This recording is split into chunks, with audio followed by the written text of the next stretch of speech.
Rebbe speaks about how we apply Purim in this day and age. And this was like one of the most special ideas that the Rebbe always spoke about concerning Purim, is about how do we apply this concept of the Megillah and the miracle that took place on Purim, that even though it seemed to be all very natural and there was no crazy type of miracles like the splitting of the sea or like the Makot or anything like that, still in all, the Purim was really above nature, and the way a Jew has to perceive it and the way they have to learn from it and apply it in their lives is that really we need to deal with things in a supernatural way, in a way of Torah and Mitzvot. It's not so much who we know in the government, who likes us and who doesn't like us, because from today till tomorrow till yesterday, this person likes us, this person doesn't. Things can turn over in a moment.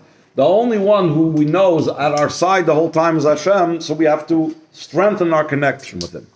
So this is a Sikha for Purim. It says over here Parshas Sav, because the second part is on Parshas Sav. We're only going to learn about Purim. Chag Purim, Nikval Zikaron Nes Hatzalas Am Yisrael, Aidei HaKadosh Baruch Hu, Mikloya Rachmanu Litzlan, that they, heaven forbid, wanted to destroy and completely annihilate the Jewish people. Oisat Kufa Haisa B'derech HaTeva, HaMusheres B'Yoser L'Bnei Yisrael B'chol Shnois Galusa. If you look about it historically, it was one of the best, if not the best situation for the Jewish people while being in exile. Of course, before they were in exile under King Shlomo or others, things were great. But in exile was the best situation. HaYehudim tafsum makim nichbed b'shelter HaMedina. Mordechai, Rosh HaSanhedrin, Haya ben Sari HaMalchus HaYoshim B'Shar HaMelech. It's an amazing thing. Mordechai was the leader of the Sanhedrin. At the very same time, could you imagine that the biggest, let's say, Rosh Hashiva or Rav in America is a part of the cabinet of the President of the United States? At the same time that he has a big yeshiva and he has a big community, this same Rav, he is part of the cabinet. That's what Mordechai was. He was the head of Sanhedrin, and at the same time, he was one of the ministers of Achashverosh's court. The Esther Haya Ish Hamelach Ishta Kegufay Damya Bechol. So then you had a Jewish woman that was married to Achashverosh. True, he didn't know that was married to a Jewish woman, but she was always ready over there to be able to assist. She would always hear and know what's going on. So from every which way, the Jewish people seem to be very well established in Persia at that time. Bechol divrei me Yisrael b'zman hagolus lo ira milvad b'zdam zois Shabbos Yisrael tei ishter shel melech hamoshel al olam kulei. It's the only time in Jewish history when the wife of a superpower leader, like in that case Achashverosh, was called a moshel b'kippah.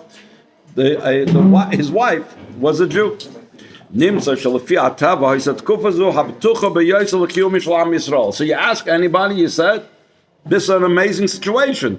Obviously, we're protected. We have nothing what to worry about. We're in the safest country whatsoever. You would ask a Jew in Shushan on the street, do you feel safe? Of course I feel safe. Mordechai Tzaddik with his long beard is part of the ministers of the king. Esther, whether they knew or they didn't know, she's also there. Ach l'maise ira hipuche shel davar, dafke betkufa zu b'hayu b'nei Yisrael. Betuchim b'matzav matoiv, ba'ag zera lahashmid ladig la'abid eskola Yehudim hayu lo'isiyam minar v'adzokim taf v'noshim b'yom echad. In this situation came the worst possible type of attack against the Jews. Gzeira zu haisa hakosher b'yoser mechol ha'gzeira shebol b'nei Yisrael ipam ma'olam la'yishkaf ha'sakvanas kloi l'chol b'nei Yisrael. It was unique. In any time in history, there was no greater threat against the entire Jewish people as in the times of Achashverosh, because of his control of all the civilized world. He was in control of all the countries. Therefore, no one could stand against him, and there was nowhere for the Jews to run. First of all, under all other exiles, it says that Hashem made sure to spread the Jewish people out amongst other nations, different nations. So if one nation attacks them, one nation wants to kill them, so there's two issues, or three issues. First of all, there's a bunch of Jews somewhere else that can't be touched. Another thing is the Jews, wherever they are in a safer country, can help the Jews that are being attacked. And the third thing is that the Jews being attacked can escape to that other country. All of these conditions were not there during the times of Achashverosh. During the times of Achashverosh, all the Jews were under the control of Achashverosh. It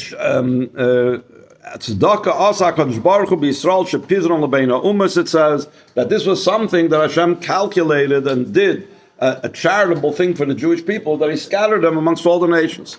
Im chas v'shalom gezeres medina mesuyemes kloya b'nei Yisrael nimtzoyim betchum memshalta loy nifgoyim haYehudim shebeshar hamedinas va'af liYehudim medina zu yeshna efsharos l'vdoyach medinas acheres. Like we said before, first of all, the other countries won't.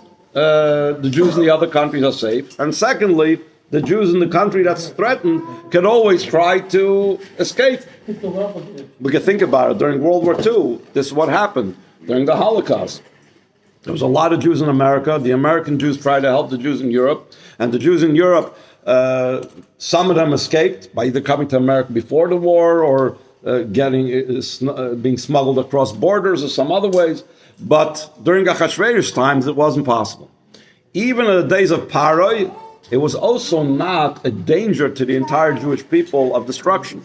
I feel we may Paroi, Kishakol b'nei Yisrael hoy tacht memshaltoy, v'loy hoy sagam efsharos lotzis memitzrayim k'mayim razal shafilu eved echad ein yochel levrach misham. Not a single slave was able to escape from Egypt. B'kol makim loy hoy sag zeira ala am kuloy ki aloy Paroi loy gozer al azcharim. The only ones that Pari wanted to kill were the male babies. He didn't want to totally eradicate the Jewish people. He had no plan of annihilation of the entire Jewish people. The baby boys he wanted to kill, and even those, it was only for the duration when they thought that Moshe would be born, and that's why they were killing the baby boys. But they weren't out to annihilate the Jewish people.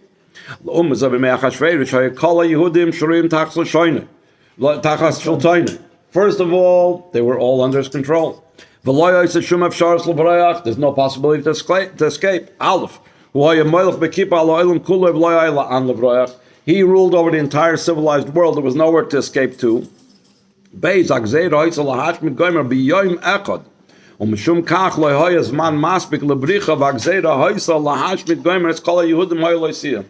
plan was to kill them all at once.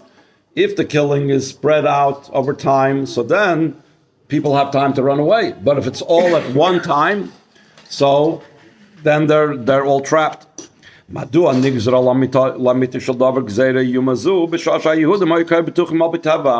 Seemingly, how could this be? How does it make sense?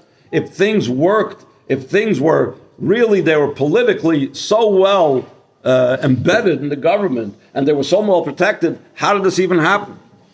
They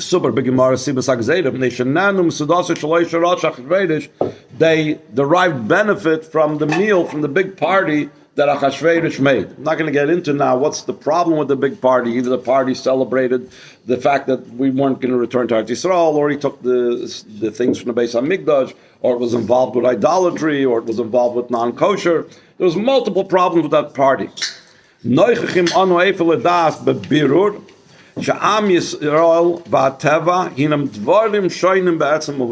is the theme that the Rebbe has really been focusing on for many Farbrengens, many Purims, that Jews and nature don't go together. The world, the rest of the world runs by the rules of nature. The Jewish people are outside of the laws of nature. Our way of safety is not dependent upon nature, and even when nature seems to be all on our side, there's no guarantees. And even, I'll soon we can explain that we're doing things the opposite of nature that will help us.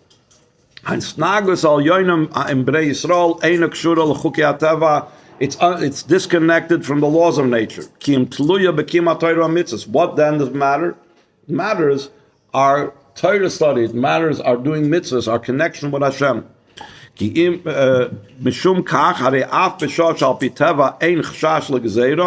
Bo al bnei Yisrael gezeres kloy rachman latzan kishem boim b'magim minyanim bilti ksherim shenanu misudas shlois rasha.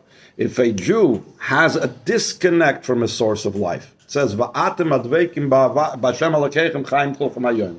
When a Jew cleaves to Hashem your God, then you are alive. The life of a Jew, the survival of a Jew, is connected to the degree that they are connected to Hashem, the source of all life. That connection is caused by Torah and Mitzvos. If that connection is somehow frayed, so think about it like anything. If you have a wire that's frayed, the electrical current won't come.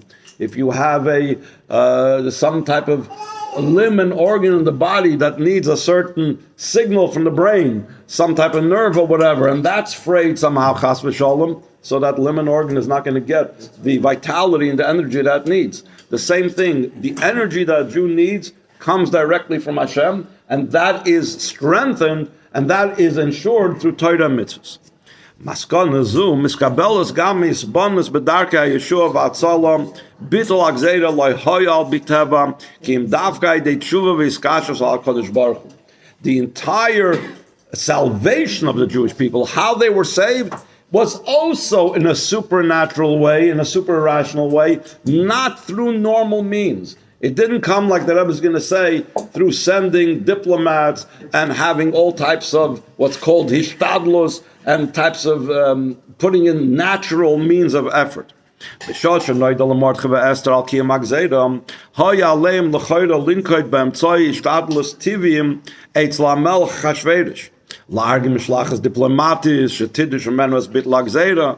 Should have put together Mordechai. He's the cabinet member. They should have made a whole diplomatic mission, a whole representative, heads of Jewish organizations. We should have had a federation over there. We should have had the Anti-Defamation League, and we should have a civil rights organization, and get them all together, and let's march into King Achashverosh and say, how can you do this? You have to elect a president and a board. Whatever. But all of these things was not what he did. What did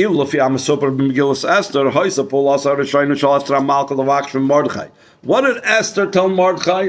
She was the closest to the king. What did she say? Get dressed up, go address the king? No. Said, Leich kenoises kol hayudim nitzoyim b'shushan, v'tzumo alai, v'al toichel, v'al tishtu shloishes yom laila v'yoyim, v'zeh hoya tzad harishon lebitl hagzeira. She told them, go ahead, gather all the Jews, pray, fast, do tshuva, like the Rebbe said. Return to Hashem. And that is the way how we're going to deal with this. First and foremost, before anything else. Yes, sir, okay. Esther, she said she will also fast. How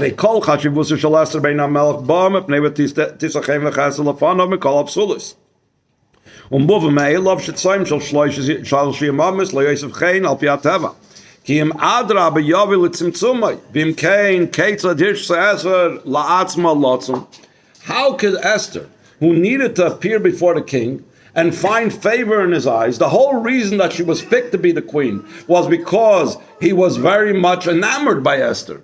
So she's going to go ahead and fast 3 days. She's going to fast 3 days. She's not going to look very attractive. She's not going to look very attractive. She's going to be defeating the whole idea of trying to influence the king with the fact that she has favor in his eyes. So why would she do such a thing if she was going to go put herself in the lion's den, if you will, to place herself in front of Achashverosh to be able to plead for her nation? Hatshuva hi kishem shagzeira lo hoya baal piteva kein leba Yeshua b'derech tivis hatzala bam harei aidei hatshuva. Va'achas midarchei hatshuva hu atzoim u'b'shah shekol haYehudim nimtzoim b'shushan tzomim u'memela osra al yachid lifresh min hatzibur baruch shegam ani v'naroisei otzim kein. Esther HaMalka realized it's not my approach to the king that's going to affect it. What's going to affect it is reconnecting to Hashem, returning to Hashem. One of the ways of returning to Hashem is through fasting. As tomorrow, we're going to start a fast tomorrow morning. It's not just to prepare us for all the stuff that we're going to end up eating on Purim, but the fast tomorrow morning is in commemoration of the fast that took place on Purim's time. The discussion which fast particularly it's talking about, but regardless, The idea of a fast is about awakening within ourselves and separating ourselves from the physical realm and focusing more on spiritual matters. And that's what Esther found was the first instruction to Mordechai. Before anything else, everybody should fast, and since everybody's fasting, I'm not going to make myself an exception. I need to go into the king, still and all, I won't make myself an exception. Asher litzam tzmachin shadavar all ligroim v'loy samchin nan nisam v'achay v'liday lidavushe tevel l'chalashpa. She could have said, listen, we know you're not supposed to rely on a miracle, and you need to be concerned what Chassidus calls garments of nature. Even though every Jew knows that, let's say, anything that we get it from Hashem, but we still need to put it in like physical vessels, what's called natural garments. It needs to look like we earned a living by going to work, even though I know that it's from Hashem. So Esther had to do seemingly natural things to be able to affect and influence the king. Still in all, she recognized that they're, after all is said and done, only garments, they're only external things. When a Jew works to make a living, it's only because Hashem wants him to work to make a living. It's not that the work brings in the money. They're not the cause of how he gets whatever he gets.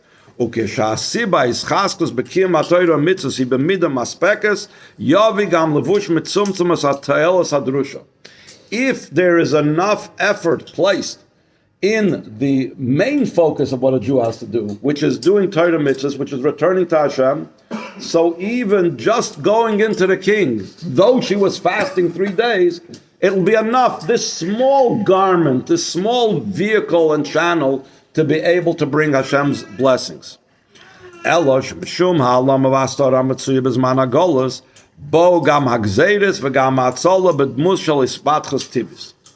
nature of exile is that Hashem is concealed. It's a time of divine concealment. We don't see the godly influence in the world. Because of that, if you read the story of Esther, it just sounds like a political drama. It sounds like a political novel. It's a story of politics. You know, Haman got Vashti killed, then he became the prime minister, and then he wanted to kill the Jews, and then Esther, that came in Haman's place, back and forth. Nothing supernatural. This is the nature of exile, that things seem normal. Things seem that the natural order is running things. But in truth, it wasn't the externals, but really it was the inner idea that was taking place. Both what the Jews had distanced themselves, had frayed their connection with Hashem, and then when they strengthened their connection with Hashem, so then the salvation came about. And the Rebbe says this is a very obvious lesson for us. We think we're living in a safe country, we're living in the United States, and a lot of Jews live in free countries, and we see literally in the last 500 days how things can turn on a dime. Everybody loves the Jews, and all of a sudden the Jews got attacked, and who is blamed? The Jews are blamed. In America, you have people blaming the Jews. Here, Florida is a little bit of an exception. I think it's a little bit of an island on its own. Here I go into Publix, and people say, "Bless you, Rabbi, I'm praying for you." But everywhere else in America, it's like, we thought we were in love with the United States. They love us. It's great. We cannot for a moment forget that it's our spiritual connection with Hashem that keeps everything going. That's the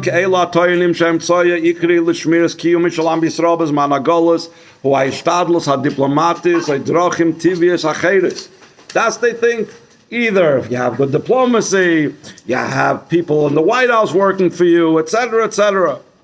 They actually will use the Megillah as a support. They say, you see, Esther went ahead and influenced Achashverosh. There was no Moshe Rabbeinu coming with a stick and threatening Achashverosh. It was diplomacy. So now also, how are we supposed to influence and help Jews the world over? We got to do it diplomatically. So he says, "Achiyad ladas shemavad shemegalim b'zeponim b'torah shloi ka'aloch ha'idei kach shemefarsh mesipur Megillah Esther b'derech shalei b'chayemes har yesh b'divreim gam kfira b'chol inyan kiyum shel Am Yisrael." First of all, they're completely misinterpreting the Megillah. Because if you see what Esther said, you see it wasn't her natural approach to the king that helped. So it wasn't the diplomacy that helped, or else she would have said, okay, I'll go into the king and I'll save you. No. She said, first things first. Fast. Return to Hashem. Do Torah and Mitzvos. Nemar atem nitzav mayem kulchem. V'omer malkach razal gam kasher kol la'olam mismoitim atem nitzavim. Even when the entire world is collapsing, the Jewish people are standing strong. The nations of the world are dependent upon the natural things, the nature, the way it runs. They're not subservient to nature. Their existence is bound up with Torah and Mitzvos. We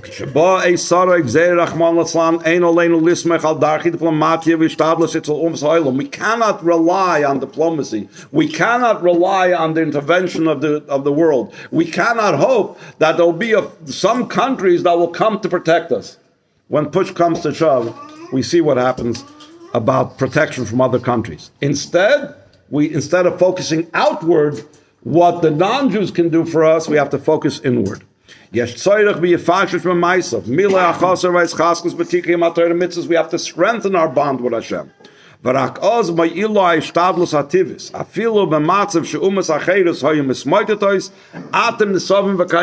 still survive because we have that special bond through Torah and Mitzvos. This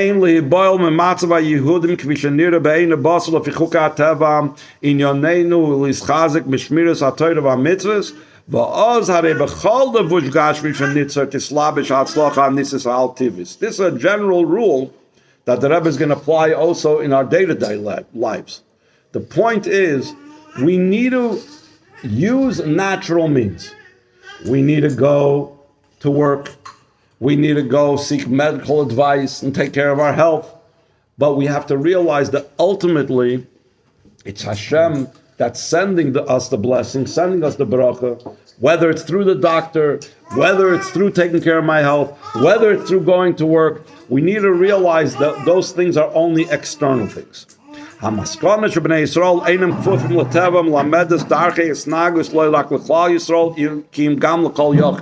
Up till now, he was talking about how the entire Jewish people has to act.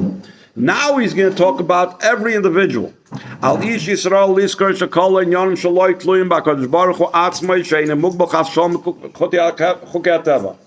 person has to know all of his matters, every aspect of his life. There is no corner, no part of my existence that lives independently of my connection to Hashem. And therefore, it really transcends nature, because Hashem is beyond nature. It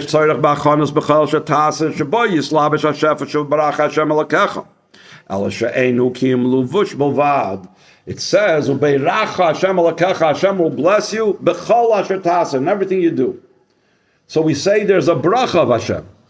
You have to do. And God's blessing will come into whatever you do.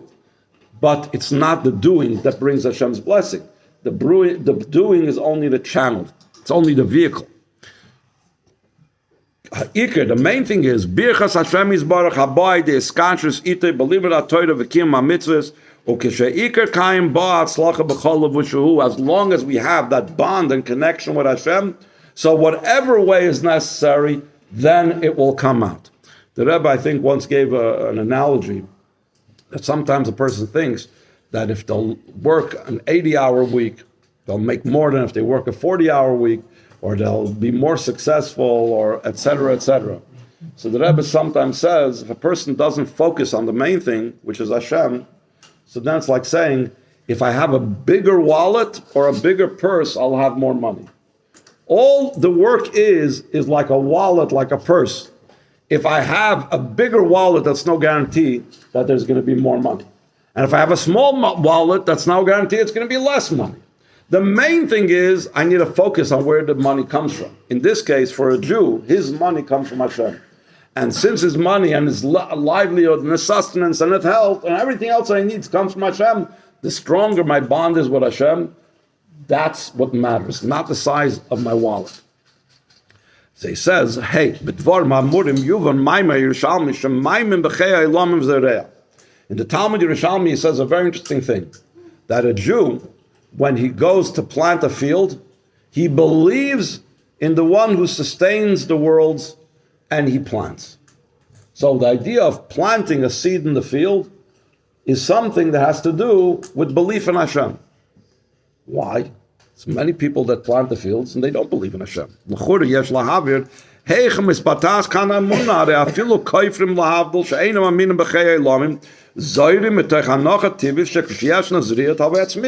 So people are totally are atheists, deny Hashem's existence, will plant seeds in the ground, and out of the obvious, what they think is obvious, that the rule of nature is you plant a seed in the ground and things grow. So why do we say that a Jew plants, he believes in God and he plants?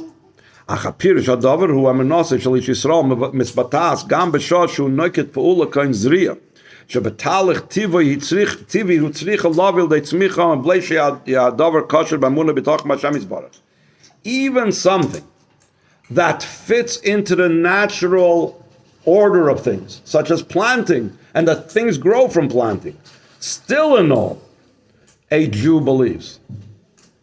There are cases when a person believes when they have no choice. As the expression goes, there are no atheists in foxholes. I'm in such a terrible situation, there's no way I can help myself. All of a sudden, I believe in Hashem. That's not what a Jew is about. A Jew's belief is despite the fact that I could attribute things to natural means, despite the fact that I could say, you know why this tree grew? You know why this field grew? Because I planted it, that's why it grew. A Jew doesn't say that. A Jew's whole approach is even to natural things, to the world of nature, that he does it based on his belief in Hashem. Can I ask you a question? In a moment. Sharei, בעיניו הוא רואה שגם סדסיים של אלה שאין להם כל עסקים מהקדוש ברוך הוא מצמיחים. He sees that even those whose fields